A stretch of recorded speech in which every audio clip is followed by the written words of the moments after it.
Well, for the third part of our adventure, and day 6, we had a little bit of an off day. The Carsons left us behind to head back to life.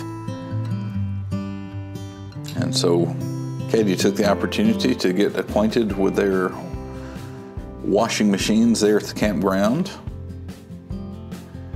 I took Micaiah and Evelyn. We went to the NRA Museum there in Virginia.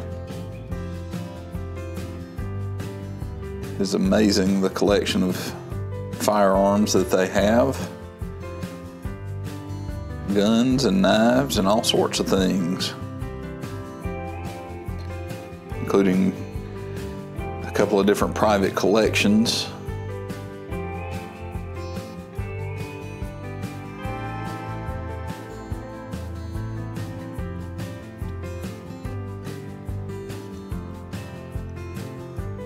Annie Oakley's some of her firearms. We did get to see the Duke while we were there also. Different guns from different movies. The M1 Garand from Jaws, a Stormtrooper's blaster, a lightsaber. And then I took those two to Taco Bell. That was Evelyn's first trip to Taco Bell. I don't think it will be her last. Then Micaiah parked us as far as possible from the local Walmart. We did a little bit of grocery shopping before going back to camp. And then we took a few moments, Katie and the girls and I, to explore Bull Run Regional Park. The bluebells were in bloom. Also, we made our way down to the little river, a little creek that runs on that property.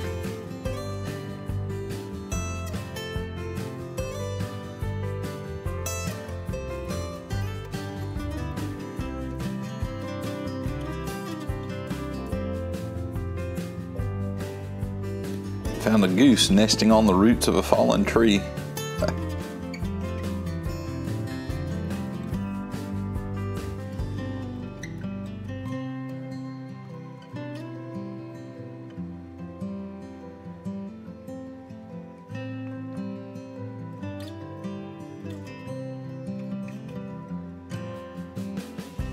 Evelyn found a Bigfoot track.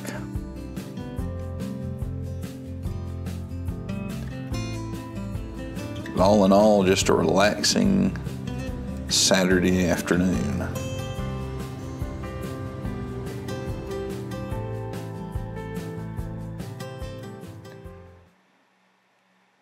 The following morning, which happened to be a Sunday, we got up late,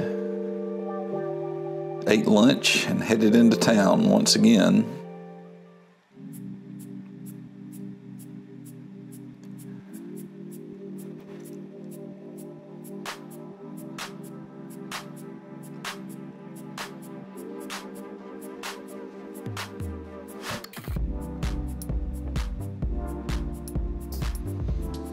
Some of the monuments just aren't as big as you thought they were.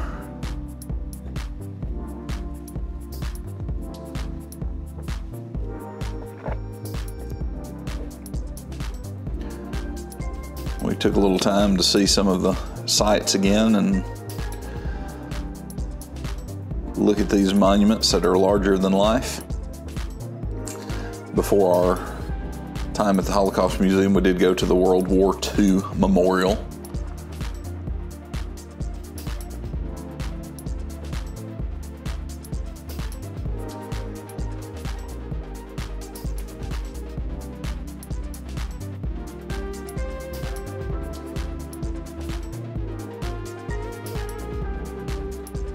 Had the fountain been functional, I think it would have made a little more of an impression, but still staggering to think about.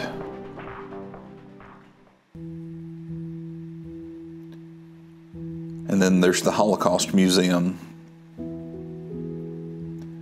2/3 of the Jews living in Europe were killed during the Holocaust. It is like something out of Scripture, and will not be the last time, according to what Scripture indicates. But the impression that you get there is the firsthand encounters, the lives that were changed, lost. Of the 6 million that were killed, 1.5 million were children. It is hard to imagine that people can do that to other people, and yet they can and they do. So we have to stand up for those around us. There is evil in this world, and it is perpetrated by people.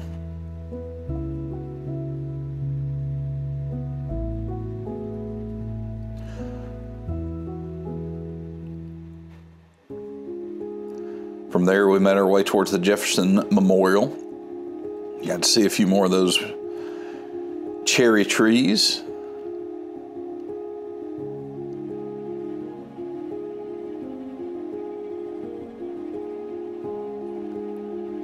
It was windy, and those folks were paddling those boats all over that bay.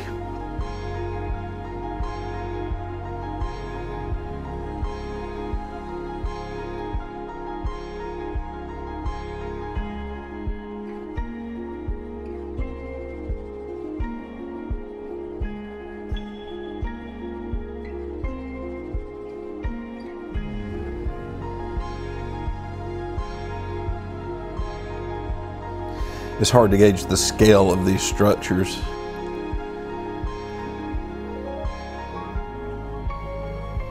Built to impress.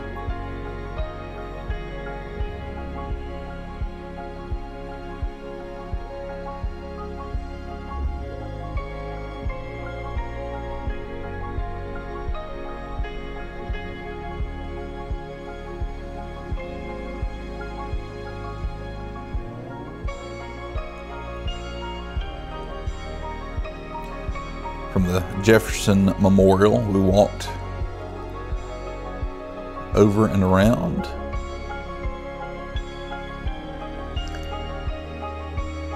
Past the FDR Memorial.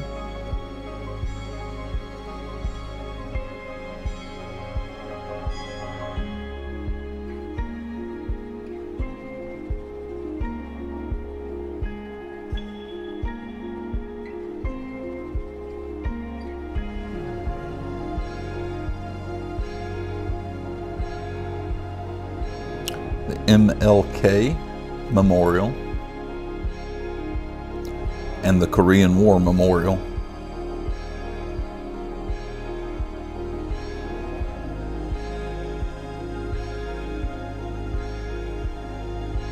The World Wars Memorial is a little smaller.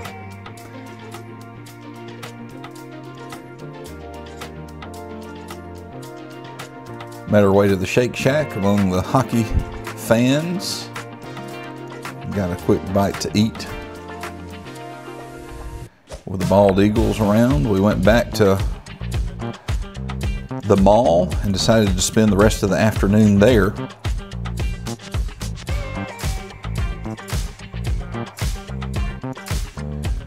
From the Washington Memorial, you can see the Capitol, the White House, Jefferson's Memorial, and of course the Lincoln Memorial, as everything is laid out sort of in a cross. And what a beautiful day for flying kites, and many were taking advantage of that there on the mall.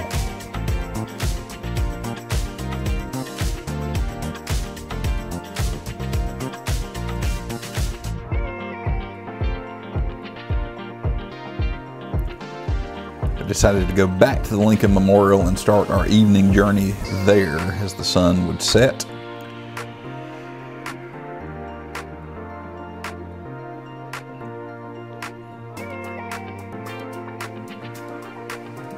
And what a place.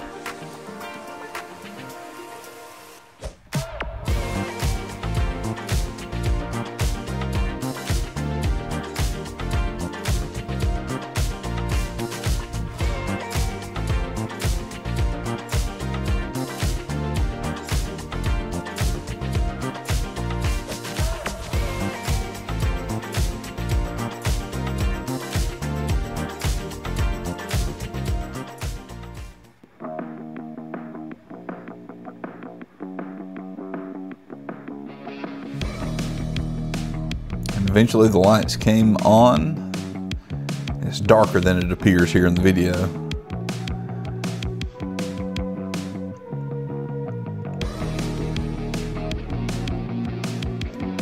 But it just changes the atmosphere. So we walked past the swans back up towards the Washington Memorial to try to get a glimpse of the mall in the dark.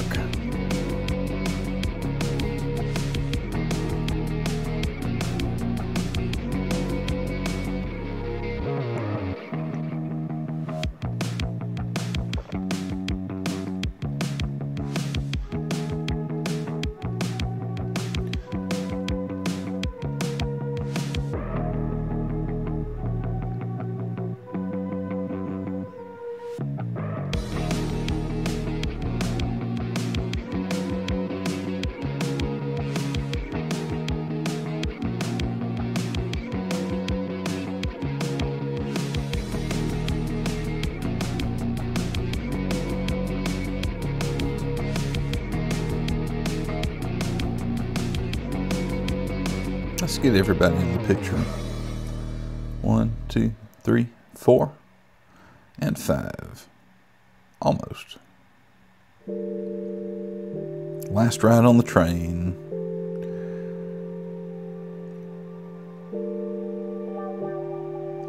Almost without leaving a mark on the Capitol, we decided to leave the next day.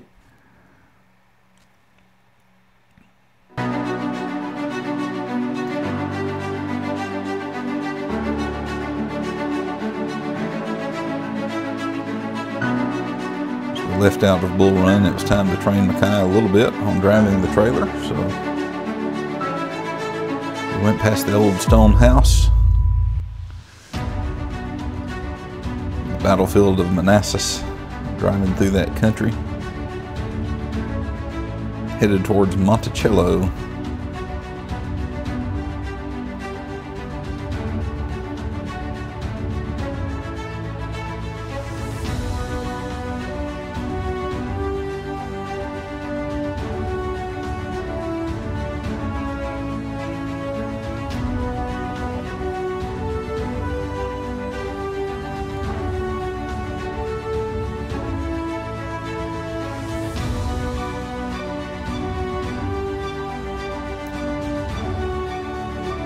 Left is Monte Alto. On the right across that bridge is Monticello. That's all a part of Jefferson's 500-acre estate. It was sold at the time of his death in order to pay off his various loans and debts.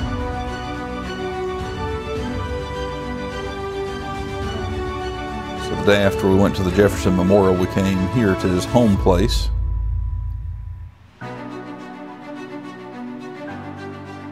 It is a neat experience. It's a little pricey to get into, but they have a lot of folks, a lot of friendly staff, and it's a worthwhile stop. Probably once in a lifetime for us, at least as a family. Who knows? But they do have parking there. We took a few moments, got our lunch, and then headed up to see what we could see.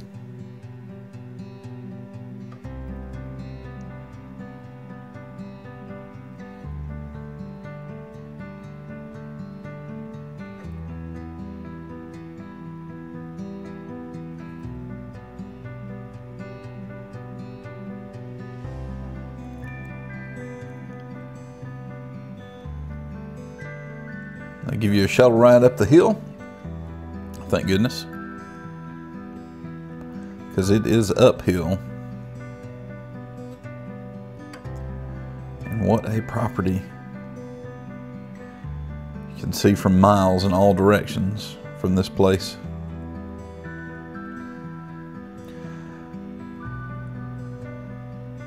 Got the house proper.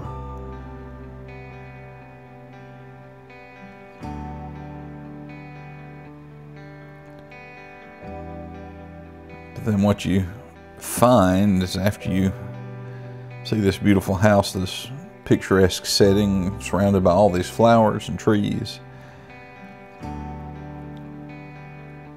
is that there was a whole subsystem and subculture that helped to make this place what it was. We found the bathroom and then made our way into the undercroft of the house.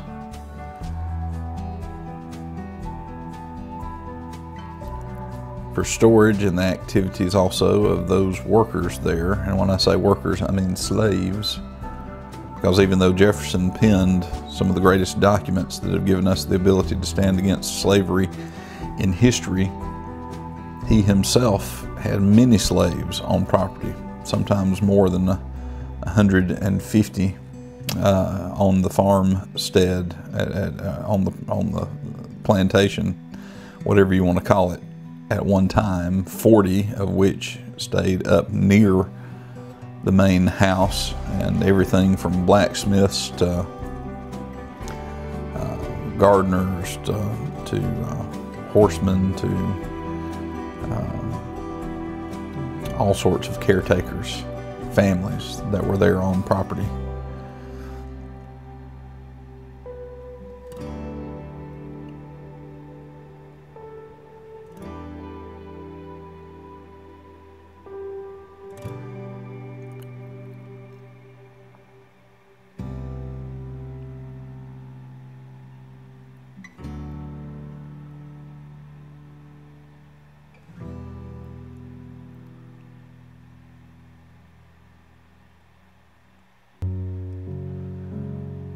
It's a reminder that,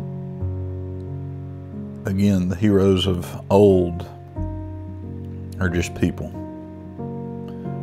just men. Yes, they come up with neat inventions, like this massive old clock.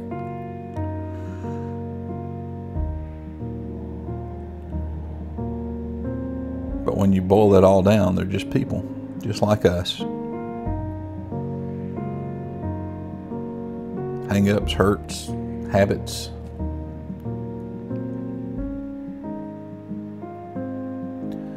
And then I turned around and looked, and lo and behold, Jefferson was sitting in the corner.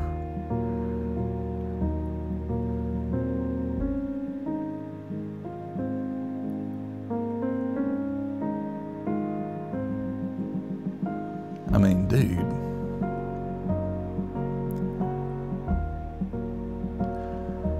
But to get to see some of his books in those glass cases, the place where he would work and sleep, entertain.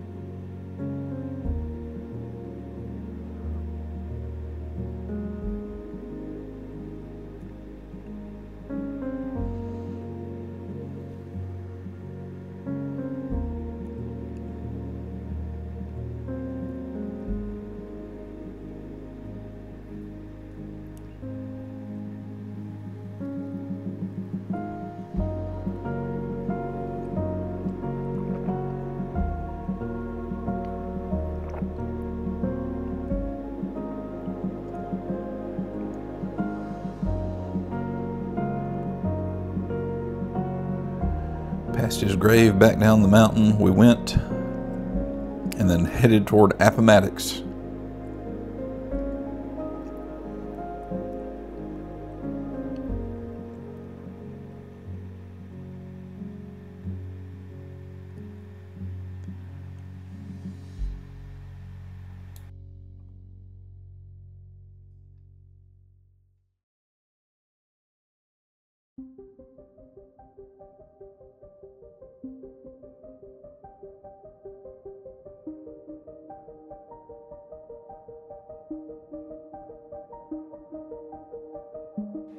We stopped there at Parkview Mobile Home and RV Park, just a couple of miles away from Appomattox Courthouse.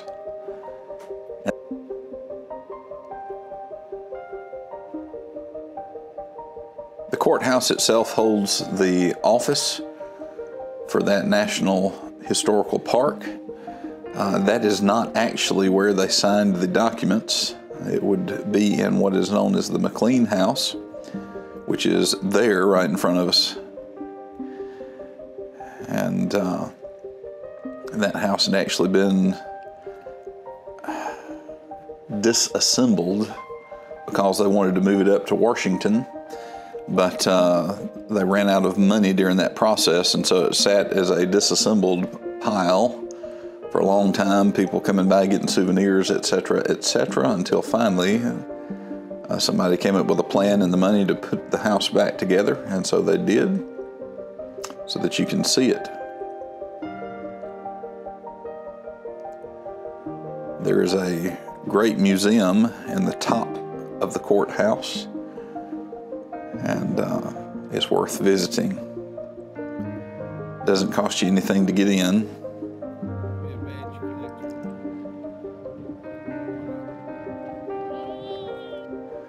We began that day at Bull Run, which is the beginning, of course, of the Civil War, and would end it here at Appomattox, which would be arguably the ending of the Civil War. There are still some holdouts, I hear.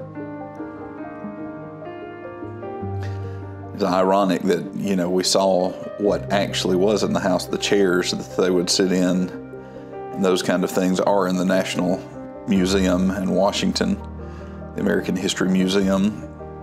But this is the place, and we're all happy about it.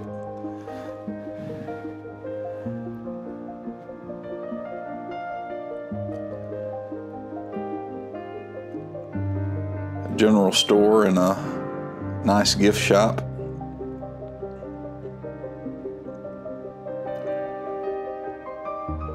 The tickets and the printing presses that they would use to print those passes for the Confederate soldiers.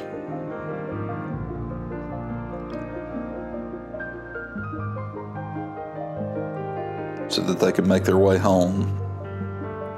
That evening, we went to a local Italian restaurant, and the pizza was fantastic. Before Olivia drove us back to the campground about a quarter of a mile away. Yeah, and Mick got his belt buckle. All in all, though, it was a great trip. It was a blessing for our family, and probably our last big trip with Micaiah while he's still living at home. We don't know. He's going to be headed to college soon, as he will graduate here. He will graduate here in a few weeks. We hope that you're blessed. We'll be glad for you to like and subscribe until you come camping with Katie again.